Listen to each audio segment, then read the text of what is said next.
Chintamani chicken செய்யறதுக்கு 4 table spoon போல் எண்ணெய் விட்டுக்கோங்க. 1/2 ஸ்பூன் கடுகு, 15 வரமிளகாய்ல விதையை நீக்கிட்டு சேர்த்துக்கோங்க.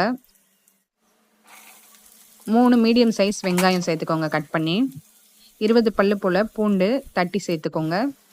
இப்போது 600 கிராம் சிக்கன் வந்து நான் இதோட சேர்க்குறேன். தேவையான அளவு உப்பு, 1 ஸ்பூன் மஞ்சத்தூள் சேர்த்துக்கோங்க. காஷ்மீரி சில்லி வந்து 1 ஸ்பூன் சேர்க்குறேன். இப்போ இதுலேருந்து தண்ணி வெளியாகும். 1 டம்ளர் போல் தண்ணி சேர்த்துக்கோங்க.